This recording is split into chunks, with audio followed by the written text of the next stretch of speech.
बेनीपुर को क्यों चुना, क्यों नहीं आरजेडी चुन गांधीनगर गया? आरजेडी जब हमारे सर्वे रिपोर्ट में हमको बुलाया गया, जो आप मेरे पार्टी से चुनाव लड़ेंगे तो मैं आपको सीट दूंगा, अनुदान चावल दाल हो जो भी मेरे से बन पड़ा मैंने उन सबको दिया। कोरोना दूसरे जगह से इसी का श्रेय है जो मुझे लोग मानते हैं, जो कि पानी में 5-5 फुट पानी आप 11 बेर बाहर वाले को दिए हो। नमस्कार, मैं अमित और आप देख रहे हैं एबी न्यूज। एबी न्यूज की चुनावी टीम इस वक्त बेनीपुर विधानसभा पहुंच आई है और बेनीपुर विधानसभा की अगर हम बात करें तो ये जेडीयू का सीट था, जहां पे जेडीयू के सिटिंग विधायक थे सुनील चौधरी। दरअसल इस बार उनका टिकट कट गया है और जेडीयू के ही कैंडिडेट है। लेकिन बहरहाल आते हैं मुद्दे पर, इस वक्त हमारे साथ मौजूद है बात करने के लिए एलजेपी के प्रत्याशी कमल विनोद झा जी उर्फ कमल सेठ। अगर मैं इनके बारे में बात करूं तो एक आप लोगों ने सुना होगा, ट्रेंड चला था कि प्रधानमंत्री जो है वो चाय बेचते थे, चाय बेचने वाला प्रधानमंत्री बना है। कमाबेश उसी तरीके की इनका भी हालात है। सब कुछ इनसे हम जानेंगे कि कैसे गरीबी होता है, गरीबी के बाद कैसे आपने संघर्ष किया और किस स्थिति में अभी पहुंचे हैं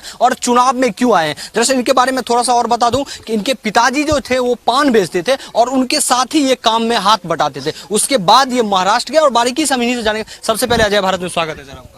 नमस्कार तमाम बेनीपुर विधानसभा के जनता जनार्दन को। लेकिन कोई भी मास्क, सैनिटाइजर हो, अनुदान चावल दाल हो जो भी मेरे से बन पड़ा मैंने उन सबको दिया। कोरोना में 1.5-2 महीना जैसे ही बीता उसके बाद बाढ़ आया। बाढ़ में 6 रोड ब्लॉक हो गया था। कोठवन्ना की रोड ब्लॉक हो गया था, जेरसो में रोड ब्लॉक हो गया था, अलनी का रोड ब्लॉक हो गया था, फोतलाहा कल्याणपुर का रोड ब्लॉक हो गया था। ये सभी रोड में प्रशासन भी फेल हो गए थे, ईंट का टुकड़ा नहीं मिल रहा था, प्रसाद में भी पानी भर गया तो कहाँ से लाएंगे। तब हमने 230 गाड़ी ईंट का टुकड़ा मेरी ट्रैक्टर मेरी जेसीबी को पानी में घुसा करके मैला करके बोरिया में भर भर के बलनी का, फतला कल्याणपुर का, जेरसो का, कोठवन्ना का, ये सभी रोड पे बोरी में भर भर करके 24 घंटे के अंदर में मैंने रोड का कनेक्शन चालू कर दिया एक दूसरे जगह से। इसी का श्रेय है जो मुझे लोग मानते हैं, जो कि पानी में 5-5 फुट पानी में गया। आप इतना तक बोल रहे हैं। मैंने जेरसो में एक जगह गया था जहां पे महिष और बरद बांधा हुआ था, सांप घुस करके घूम रहे थे। एक बाबा गए, वो लाठी से हरका हरका करके सांप को हटाता था और जब वहां पे गए तो उस झोपड़ा में देखा 2 महिष, 1 गाय बांधा हुआ था, खड़ा था, उसको बैठने के लिए जगह नहीं था। तो हमने क्या सोचा, जीव को खाना कैसे मिलेगा। तो हमने 12 जॉन को रख के हमारी जो नंदापट्टी में एक सूखा जगह है उस पे अपनी ट्रैक्टर लगवा के सूखे में घास कटवाया मैंने जॉन से।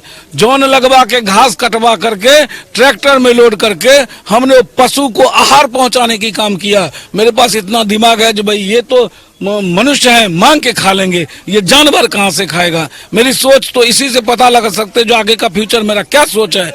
अगर 25 साल में हमें बुद्धि की बात कर रहे हैं, अगर 25 साल में बेगर दाग का मैं कमल से कमल सेठ बन सकता हूं तो मेरे पास में ये दिमाग होगा तब ये होगा, कोई मंगनी में नहीं देता है। आप 5 साल बेनीपुर दे दो, आप 5 साल बेनीपुर दे दो, बेनीपुर की विधायक को राज्यपाल और राष्ट्रपति से निवेदन करूंगा, देख के मैं ये विधायक सम्मान पात्र होगा। ऐसी मेरी सोच है, मेरा फ्यूचर ऐसा सोचा। यानी कि मतलब इस तरीके का मॉडल अपनाया जाएगा बेनीपुर विधानसभा में कि राज्यपाल और राष्ट्रपति खुद से सम्मानित करेंगे बेनीपुर के। ऐसा मेरा मानना है। वो तो बड़े महामुहिम है, उनसे बात करना मिलना भी मेरे लिए भाग्य की बात है।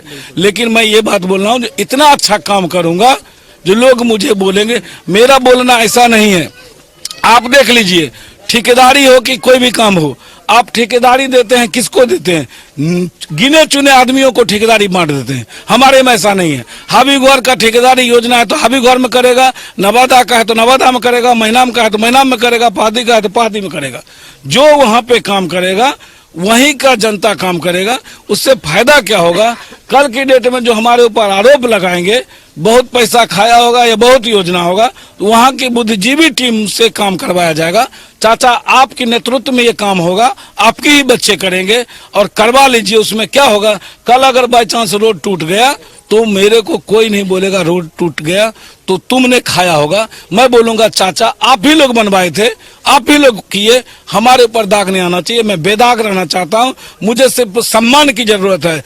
और रही बात इतना एग्रेसिव चुनाव क्यों कर रहा हूं, आप 11 बेर बाहर वाले को दिए हो, 2010 में मझौरा की रामनारायण ठाकुर जी को सीट मिला था भारतीय जनता पार्टी से। अभी का वर्तमान पूर्व सांसद कीर्ति आजाद जी ने उस समय भी लगाया था, अगर रामनारायण ठाकुर जी को टिकट देगा तो मैं रिजाइन दे दूंगा। वर्तमान हुआ क्या, गोपाल जी ठाकुर जो भी वर्तमान सांसद हैं उनको विधायक बनाया गया, लेकिन रामनारायण ठाकुर की साइड किया गया।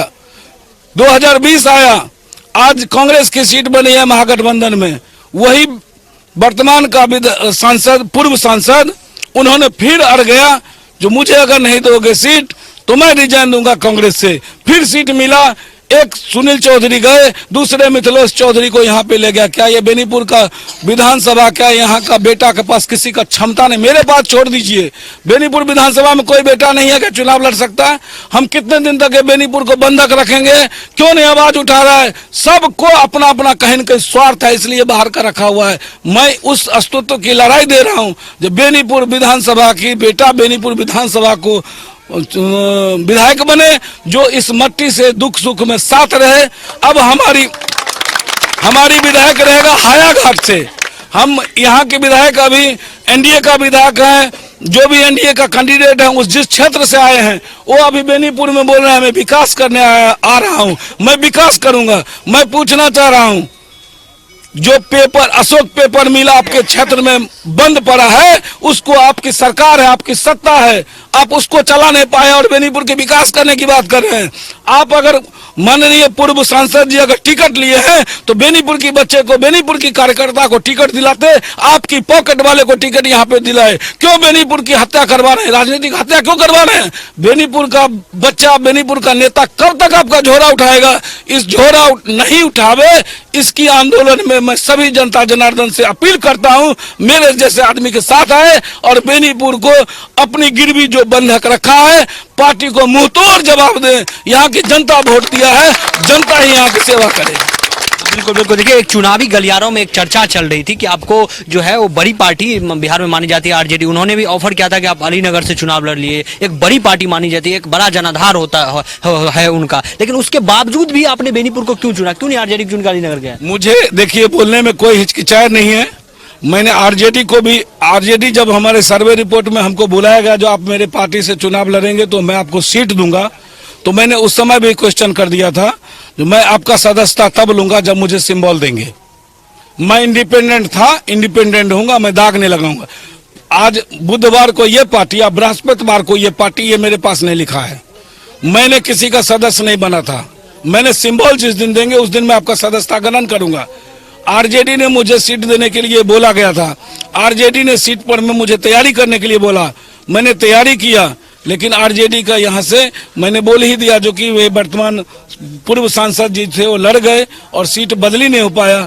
उसी के क्रम में वादा जो किया था, उसी क्रम में मैंने 8 तारीख को यहाँ के प्रखंड अध्यक्ष और वहाँ के लीडर ने मुझे बोला आप एलजेपी से चुनाव लड़िए, एलजेपी पार्टी है, चिराग जी बहुत साफ सुथरे हैं, उनके साथ आइए, आपकी भविष्य का सौदा होगा, भविष्य आपकी बनेंगे। तो हमने बोला ठीक है, देखते हैं। हमने किसी से वादा किया हो, वादा मुझे टूटना नहीं चाहिए। 12 तारीख को मेरा वादा ऐसा हुआ जो फाइनल हो गया, ये सीट कांग्रेस का हुआ। कांग्रेस को होने के बाद मुझे उस पार्टी को सम्मानित तेजस्वी यादव जी ने बोला आपको अलीनगर से चुनाव लड़ना है, लड़ जाइए, ये सीट अब्दुल बारी सिद्दीकी साहब का है। सिद्दीकी साहब केवटी चले गए और मुझे बोला बेनीपुर में मेरा सीट नहीं हो पाया, आप अलीनगर से चुनाव लड़िए। और आपको माननीय श्री भोला यादव जी ने सिंबल तैयार किया मेरे लिए, मैं भगवान की कसम खाता मेरा सिंबल तैयार है, और मुझे बोला अलीनगर से चुनाइए, आपको विधायक बन जाएंगे। हमने बहुत ज्यादा सोच समझ करके एक निर्णय लिया, जो मैं तो बेनीपुर का बेटा का नारा दिया था, बेनीपुर का बेटा मैं बना था, अब मैं थोड़ा देर के बाद अलीनगर का बेटा बन जाऊंगा। मैं विधायक तो बन जाऊंगा, लेकिन मेरा जो कॉन्सेप्ट है बेनीपुर बाहरी भगाओ बेनीपुर बचाओ, कहीं न कहीं आंदोलन मेरा फेल हो जाएगा। मैंने अलीनगर जाने से मना किया और एलजेपी से मुझे ऑफर था, मेरे बातचीत हुई थी, एलजेपी ने मुझे सीट दिया और अच्छा कैंडिडेट और अच्छा पार्टी ने मुझे वहां से भेजा और मैं आपके पास आया। मेरा त्याग सिर्फ बेनीपुर के लिए है, बेनीपुर की युवा के लिए है, बेनीपुर की फ्यूचर के लिए है और बेनीपुर की जनता के साथ में मैंने रहने का निर्णय किया और मैं लोक जनशक्ति पार्टी का उम्मीदवार बना और अलीनगर जाने से मना कर दिया। बिल्कुल आपने अलीनगर जैसे चुनावी गलियारों में भी ये चर्चाएं थी। 5 साल के कामकाज को कैसे देख रहे हैं? पिछले में जेडीयू की यहाँ पे सिटिंग विधायक थे, उनके कामकाज को कैसे देख रहे हैं? कैसे विकास हो पाया है आपके बेनीपुर विधानसभा क्षेत्र का? हाँ, विकास तो अभी बोल रहे हैं कुछ आदमी जो रोड बहुत अच्छा बना है। अच्छा, रोड बना है, रोड अच्छा बना है और हम आपको बताएंगे, हमारे पास तो लिस्ट है। 39 रोड ऐसे हैं जो 5 महीने के अंदर में टूट गए हैं। कुछ रोड तो ऐसे हैं जो बनने से पहले टूट गए हैं, कुछ रोड ऐसे हैं जो बने भी नहीं, उसका शिलान्यास हुआ और काम हो गया। रोड और नाला गटर का योजना सर एक अलग चीज है। विकास किसको बोलते हैं? जो स्कूल में 4 फीट पानी भरा है, ऊंचा घर हो गया, चारों तरफ स्कूल तो बना है 50-60 साल 70 साल पहले का स्कूल है, बहुत कम स्कूल नया बना है। वो स्कूल हो गया खड्डा में, हमारी घर हो गई ऊंचा में, और घर में जाकर के हमने बसने लगे। वहाँ की जो स्कूल है उसमें पानी भरने लगा। 3-3, 4-4 महीने स्कूल में पानी भरा रहता है। वहाँ पे महिष बरद बांधा जाता है। प्राइवेट स्कूल में बच्चे पढ़ते हैं, जो पैसे वाले पढ़ते हैं, गरीब आदमी भटकते हैं। वो अपने घर में एलईडी लाइट लगा है, लेकिन स्कूल अंधेरे में। जो भविष्य को चमकाने वाले वो अंधेरे में है, और जो भविष्य चमका करके जहाँ से आएगा वो अंधेरे में है, और जहाँ मैं आराम करूंगा वो उजाला में है। 36 रूम का हॉस्पिटल है, 7 रूम चालू है, 29 रूम बंद है। अगर मैं इतना योजना देता हूं तो 3-3.25 करोड़ का योजना अगर मैंने हॉस्पिटल में डाल देता तो सभी गरीब का इलाज बेनीपुर में होता, दरभंगा में चक्कर नहीं काटना पड़ता। आप जाइए अनुमंडल कार्यालय में, कोई भी हाथ उठा करके, आप मीडिया वाले हैं, आपको पता करने के लिए बोलता हूं, कोई भी सीओ बीडीओ लीगल काम नहीं कर रहे हैं। कोरोना जैसा महामारी में भी लूट खसोट हुआ है। प्रूफ रखा हूं, साक्ष्य रखा हूं, जनता जनार्दन का आवाज हूं। अगर मुझे जनता जनार्दन वहां से भटक के आता है, किसी का कोई काम नहीं करता है, कोई अनुदान किसको मिलना है, किसी का कुछ होना है, कोई जनता जनार्दन का प्रशासन यहाँ पे अनुमंडल कार्यालय, प्रखंड कार्यालय, कोई भी किसी का सुनता नहीं, बगैर पैरवी का। मुझे अगर चुन के देते हैं, अनुदान वाला, राशि वाला, ये सब तो टाइम लगेगा, लेकिन अनुमंडल हॉस्पिटल, अनुमंडल कार्यालय, बीडीओ कार्यालय, टाइम टेबल बाहर में लिस्ट बना रहेगा जो कौन कब अधिकारी कितने पब्लिक को मिलेंगे, कैसे मिलेगा, कहाँ पे मिलेगा। बैठने के लिए सीटिंग होना चाहिए। मुझे जो चुन करके देगा उनको सम्मान मिलना चाहिए। सम्मान का ओरिजिनल हक मतदाता होता है, उनको सम्मान मिलना चाहिए, बदले में अपमान मुझे। अभी का वर्तमान स्थिति क्या है? नेतागण आते हैं, बड़े बड़े अधिकारी के पास में बैठ के एसी चला के बैठते हैं। जो जनता है वो जाकर के चुनाव से पहले प्रणाम करता है, और चुनाव जीतने के बाद वो उल्टा प्रणाम करता है, तो उसका जवाब नहीं मिल पाता है। मेरा बदलिए। उनका अपमान मुझे बर्दाश्त नहीं, मेरा अपमान मुझे चलेगा। उनको सम्मान मिलना चाहिए। मैं पहला दिन से ही काम करूंगा। बस एक आखिरी सवाल है, आपने रोजगार की बात की कि मैं इस क्षेत्र में जो है रोजगार की व्यवस्था करूं, चाहे जिस प्रकार भी हो, जितना हो तात्कालीन मैं रोजगार की व्यवस्था करूं, क्योंकि पलायन एक प्रमुख समस्याओं में से एक है। लेकिन वहीं पे डिप्टी सीएम है सुशील मोदी, उनका बयान आता है कि यहाँ के लोग जो बाहर जाते हैं वो दरअसल रोजी रोटी के लिए नहीं जाते, वो इसलिए जाते हैं मौज मस्ती या एंटरटेनमेंट के लिए जाते हैं। कैसे देखते हैं बयान?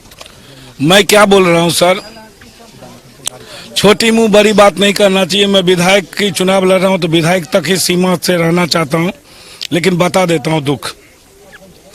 योगी आदित्यनाथ जी मुख्यमंत्री उत्तर प्रदेश, जब कोरोना के संकट आया था, 102 ट्रेन 8 दिन के अंदर में मुंबई से अपना यूपी में परदेसी को ले आया था। और बिहार का मुख्यमंत्री नीतीश कुमार जी हाथ जोड़ जोड़ के सबको बोल रहे थे, जो जहां है वहीं रहिए, जो जहां है वहीं रहिए। वो दिन परदेसी को भूलना नहीं चाहिए।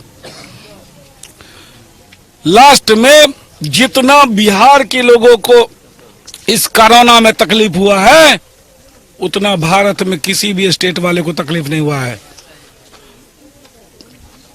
पीठ पे बच्चे को ढो के 1600 किलोमीटर तक पैदल आए हुए हैं। रास्ते में जब आया तो पैसा उनका छीन लिया गया, मोबाइल छीना गया। और दर दर का ठोकर खाया। यूपी तक जब तक आए वहाँ के परदेसी तो चाय और बिस्कुट भी रास्ते पे दिया गया सेवा में, लेकिन बिहार में आकर के दुर्भाग्य है जो एक बिस्कुट को क्या मोबाइल और पैसा भी छीना जाता रहा। ऐसी काम बिहार में हुआ है। पलायन जितना भी परदेसी है दुख हम लोगों को पता है। और इस बार का चुनाव में यही परदेसी जो इंटरटेनमेंट करने जाते हैं कि क्या करने जाते हैं, आकर के सुशील कुमार मोदी जाकर के देखें कहां पर उस झोपड़ा में जहां चाल में बम्बई दिल्ली कलकत्ता में छोटे छोटे रूम में 7-7 आदमी एक छोटा 200 फीट के रूम में 7-7 आदमी गुजर करते हैं, उसको क्या बोलेंगे इंटरटेनमेंट। अरे दर्द समझो, आप तो बड़े बड़े एसी बड़े बड़े महल में रहते हो, आप क्या जानोगे गरीबों का दुख। गरीबों का दुख हम लोग ने झेल के गए, हम लोग जानते हैं, और गरीब इस बार जवाब दे देगा उनको। बिल्कुल, तो आपने सुना बकायदा कमल सेठ जी हैं, बेनीपुर के एलजेपी के प्रत्याशी हैं, बकायदा गरीबी क्या होता है, गरीबी क्या होता है उनको बकायदा ये देखे हैं और फील किए हैं। वो आपने बताया कि 19 साल की उम्र में 14 साल की उम्र में गए, उसके बाद क्या किया, आपने बारीकी से सब बातों को सुना। एक तरफ आपने देखा होगा 2013-14 में जो प्रधानमंत्री आए थे तो एक गुजरात मॉडल लेके आए थे कि हमने गुजरात में इस तरीके के विकास किया। इनका क्या मॉडल था, रूप था, आपने सुना कि क्या क्या हम कर सकते हैं और क्या क्या मैंने रोड मैप तैयार कर रखा हूँ कि कर सकता हूँ। कमाबेश प्रधानमंत्री वाला ही हाल है। प्रधानमंत्री जैसे चाय बेचते थे, जैसा कहा जाता है कि चाय बेचते थे, और इनके पिताजी जो थे वो भी चाय बेचते थे, साथ में ये भी उनके साथ रहते थे। तो आप देखते रहिए अजय भारत, वीडियो जर्नलिस्ट पशुपतिनाथ शर्मा के साथ अमित चौधरी की रिपोर्ट। बेनीपुर को क्यों चुना, क्यों नहीं आरजेडी चुन गांधीनगर गया? आरजेडी जब हमारे सर्वे रिपोर्ट में हमको बुलाया गया जो आप मेरे पार्टी से चुनाव लड़ेंगे तो मैं आपको सीट दूंगा, अनुदान चावल दाल हो जो भी मेरे से बन पा मैंने उन सबको दिया, कोरोना दूसरे जगह से। इसी का श्रेय है जो मुझे लोग मानते हैं, जो कि पानी में 5-5 फुट पानी आप 11 बेर बाहर वाले को दिए हो।